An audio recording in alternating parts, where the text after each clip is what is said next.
How to get WhatsApp Meta AI. So hello guys and welcome back to today's video.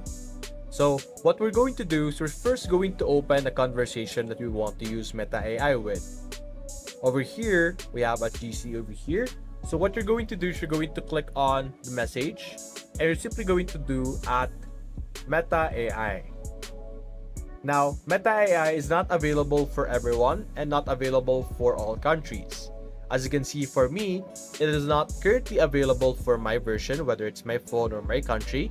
But when you type at Meta AI, it should have a pop-up or an indication here, meaning or saying that you are able to utilize Meta AI. It should identify that you are trying to prompt Meta AI, but as you can see right now, for me, it's not working.